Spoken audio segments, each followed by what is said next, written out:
Pastor's the only one with coffee this morning. Exactly. Good Wednesday morning. Welcome back. We now have you to pick on and I had a wonderful week. lengthen Don't interrupt this whole me. thing. Don't interrupt me. Last week was how long? Like 15 minutes. 15 minutes. 15 minutes. I was enjoying myself. We were in the Outer Banks. The water was clear. The water was warm. There were waves. It was great. His voice is even more soothing this morning. Yeah. That's why I don't want her to interrupt me. I don't want to have to start over. Don't want to get stressed. Yeah, I He needs to keep de-stressed that. my life. I got to extend this as long as possible. He finally found himself.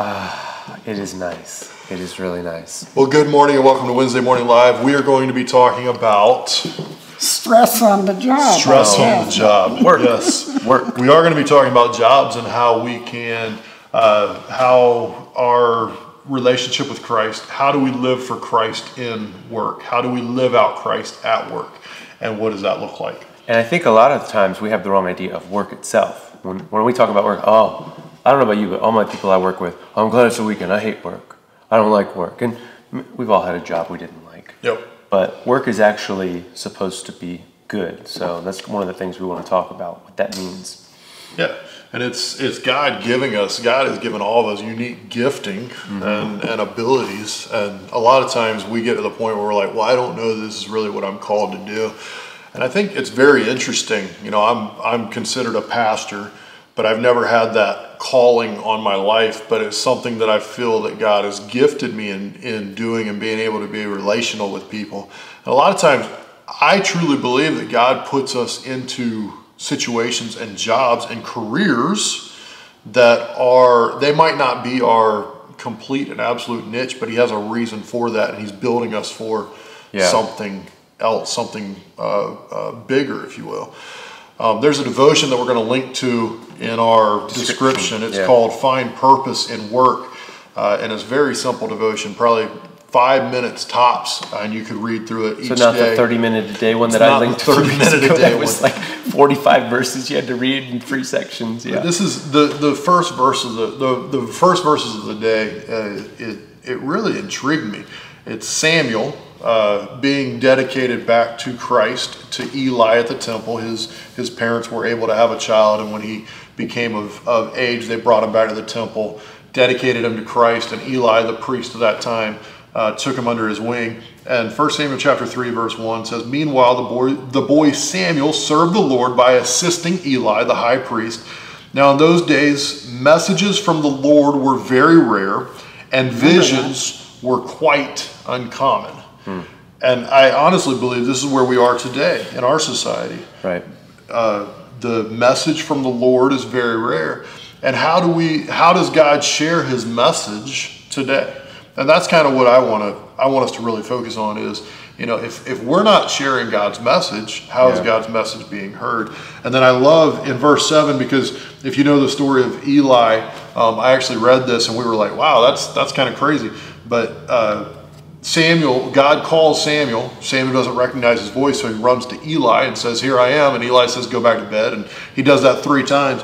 And then verse 7, after he gets sent back to bed, the Bible says Samuel did not yet know the Lord because he had never had a message from the Lord before. Yeah. And how many people live in our society who have never heard the Lord?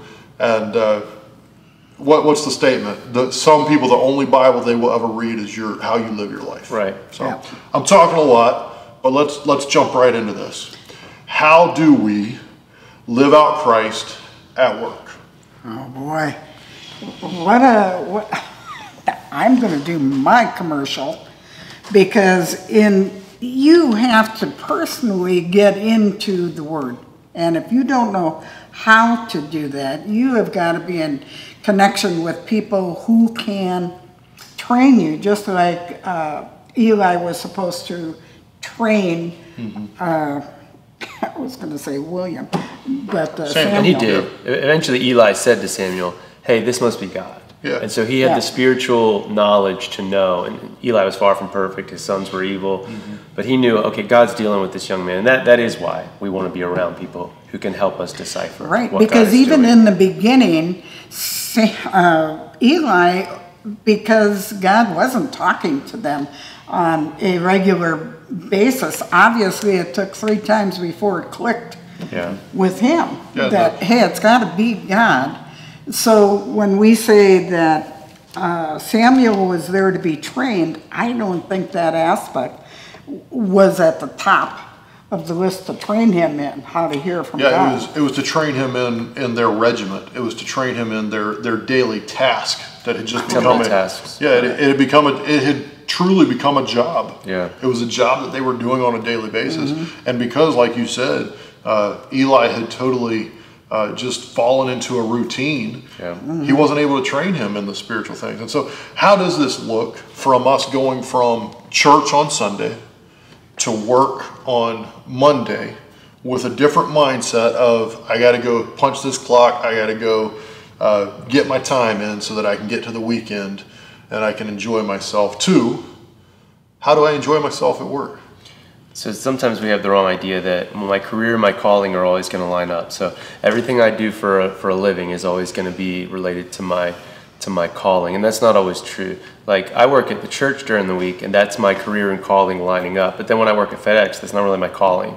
Like, I didn't have a aha moment where God was like, I want you to drive a forklift. That's right. Like, it's gonna be great. Right. Lots of 360s. Yeah, it's work. It's work, and I don't complain. It's a good job. I enjoy it. But sometimes our career and our calling do get to line up, and other times they don't. You know, when I work on a rental, I'm not just praising the Lord thinking, this is what I was made to do. Right. Fix this, leak or whatever. No, like, it's work. But the flip side is, when we go to work, we can view work in the right way. And work was present in the garden before the fall of Adam and Eve. Okay? God actually created us to worship and to work. And after the fall, God says, now the ground is cursed. Now work will be hard. Now it will be real sweat-inducing to pull from the ground. So work is harder now than it was pre-fall. Work is more difficult, but it's actually still a way that we worship God. And so when we view worship as just something we do on Sunday, we miss it. I can worship God in the way that I treat my coworkers, do my daily tasks, complete my job, build my business, make a living, or I can just say this is something I have to do. I believe, you go back to Genesis 1, 2, and 3, we were created to honor God in our work. And I think that should change the way that I work. It should change my attitude, and it should certainly change the way I perform tasks. We've all had jobs where we don't necessarily like the people asking us to do things, but I'm not there just to please them or honor them. I'm honoring God in what I do and how I do it. So I think that's number one. Have the right attitude about work and be determined. I'm gonna honor God in my work style, my work life, my punctuality, whatever it is, all those different areas. And then when you've done that, suddenly you will be taken seriously. And when you witness and share the gospel at work, they're gonna hear what you have to say, because you're honorable in how you treat people, you're honorable in how you treat the company or your bosses, and they know they can count on you. And it's a total, it's a change of heart. Right. I know you work at FedEx, but I worked at FedEx before going into full-time ministry. And I was the guy that, man, if there was complaining to be done, I was going to be right in there with it. Like, let's complain about this manager. Which is so natural. That's what humans do at work. Right. Because we surround ourselves and we want that community. And sometimes the community is negative, and it's not building up, and we're not building up others, but we're allowing our environment to dictate who we are. Yeah. Whereas we should be using Christ to dictate our environment. Yeah. And so at FedEx, man, when people were talking bad about this system and that policy and this procedure and this pay, dude, I was jumping in there, and there was a moment where God got a hold of my heart, and He said, "No more, no more." And it was a transformation. It was a slow transformation of going in and being the guy who was finding the positive. Guys, we have a job. And this is incredible. And I think one of the coolest things, and I know you're getting ready to say something, but yes, sir. When the week that I left FedEx, there was a good friend of mine. We met every day for lunch. We would stop at McDonald's or Burger King. Those were our two places. We'd eat lunch in our truck. We'd go inside and we'd get a drink, and we would hang out for the 30 minutes. He and I together. And as we talked, he started attending church. Not the church I attended, but he started attending church. And right before I left, he came out of the back of his truck with tears coming down his eyes. And he said, "Dude, last night at church, I gave my life to Christ. And what an incredible experience that was. But had I continued to live my selfish desires, I would have never been able to, because I was ruining the product that God was giving, the opportunity God was giving to me. Go ahead, Sue, I'm sorry. Okay, I am going to jump right in here. I often kid around about my age, but God has... But it is no joke. Just kidding. I can always get on a stool and get them both right behind the head, you know? Anyway, with age, God has definitely matured me through all of my experiences, through all of my different relationships with people, and now I see in my heart how important and how urgent it is to get people to this point. I hope people don't have to wait until they're in their 70s to get excited about going to work, to look at your work as a ministry field. I've got a good friend here who has had some hours changed at work, and she's going, oh man, I'm so nice and comfortable where I'm at because I know the people and everything else. But then we started talking about, look at the opportunity that you now have. You got all brand new people in your faces, new individuals, you know, in order to spread the word. And that to me gives me goosebumps. Yeah. When people realize that it's more, again, serving than it is working. Whereas if you're always complaining about working, and I think your priorities are off. If you're going to work, let's just take the bare minimum, right? 40 hours a week, 50 weeks a year, it's 2,000, 30 years, 60,000 hours of your life. I just don't get, like, I'm just going to live the next 60,000 hours hating it. Well, either find a different job, you know, but that's the thing, we get a new job and we do the same thing. Like, oh, I don't like this, I don't like it. And we're always, well, this guy's got a better deal, she's got a better salary, if we're just going to complain for 30 years, you're going to hate the entire thing. So there's got to be something you can be grateful for, or if not, it's never, right now everybody's quitting their job and finding a different gig, or working online, or working remotely. Like, I just don't understand how people, especially Christians, can be so determined to just hate life. And this is a major part of our lives. We're going to spend more time at work, a lot of us, than we do sleeping, than we do with our families. So you might as well either determine to find some things to love, or if there is nothing to love, I mean, it's just the worst, man, try to find something else, I guess. I don't know what to tell you. But when we have that sour attitude 40, 50, 60 hours a week, I don't know how we're going to come to church and just wipe that all away in 20 minutes of worship and a 30-minute message, get me right back on my way. Like, and man, there was the podcast that we were listening to here recently, and it talked about how we as a church have gotten away from Sunday being a time that we come in and we excite each other and we're overflowing with what God has done in the week. And it's a time that we come in and try to fill our cup up. We try to fill our cup on Sunday when we should be overflowing. And so we're not overflowing in service, and we're not worshiping God out of what He's done for us through the week. We're trying to get through today so that we can make it through the rest of the week. And what a sad outlook. And individuals looking at that, it goes back to, if you are the only Bible that your coworkers are going to read, what are they seeing about Christ? What are they learning about Christ? And a lot of times it's our change, you know. And I told, look, I'm going to be completely upfront here. On Monday we came in and I shared with the staff. I said, look, I'm really struggling right now. I am bothered by these things, and my mind has me in a place where it shouldn't be. I understand that, but I'm just telling y'all, I am frustrated. And it's amazing how 2 days later, there's a different perspective. And a lot of times we make such rash decisions in the moment that we lose opportunity to love and share Christ. And if we look at it as our commission to introduce others to Christ, at my stage now in life, that is my calling. That should be my calling. I am called to take what God has given me and fill the younger. Just like Eli and Samuel. Yeah. Samuel never heard about God. How many young people do we have in church that don't know, that really truly don't have a relationship with the Lord?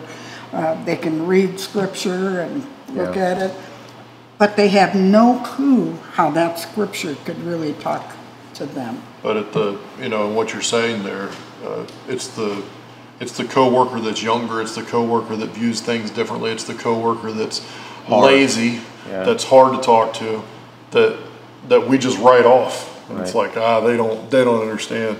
But you're right. That's the person that I should be mentoring.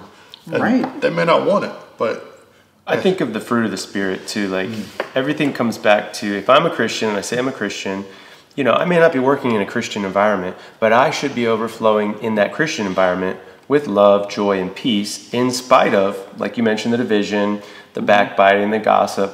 If I just fall right into that with everybody else, what kind of a gospel witness, what kind of light in the darkness, what kind of salt am I if I'm just like everyone else? So, and here's the truth. Most of my coworkers, whether they're a Christian or not, if they're loving, I want to spend time with them. If they have joy, I'd prefer to spend time with those people than the ones who are always arguing, always got something to say, always just in a foul mood. So if I can be that person at work, I'm going to attract people. People are going to want to be near me. And number one, that's good for your career. Like, it's good for you as a person, but it's also great for your gospel witness. People are going to be near you. People are going to draw to you. People are going to trust you. And then suddenly you won't have to tell them about church. They're going to be spending time with you, and it's going to come up, and when they're hurting, they're going to say, man, I know you're a church guy, man. I know you go to church, so pray for me.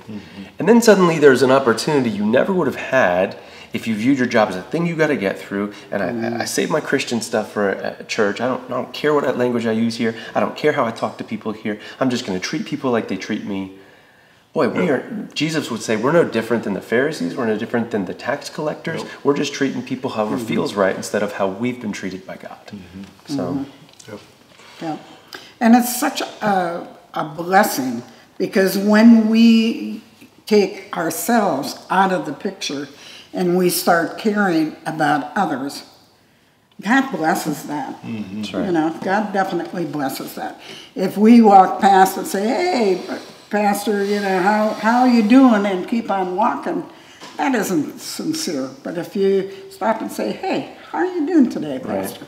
And really listen if they've got something to say. Yeah. People send signals. You can tell when somebody's surface. Yeah, when somebody's hurt, when somebody's in pain, when somebody's just dealing with something, and we're always just too busy. And I like what you said about mission field, because work is one of those things. Some of you right now, you're watching this, like, I don't even know how I ended up with this job. Well, God does. Like, God knows why you are where you are right now, and there may be a coworker He's got you assigned next to, maybe a boss, maybe a customer that you deal with every single day. And when we just start thinking that life is an amalgamation of wrong mistakes, and I shouldn't even be here, we forget that God can even redeem. Maybe you shouldn't be at that job. Maybe you should have gone to law school, whatever, but you didn't.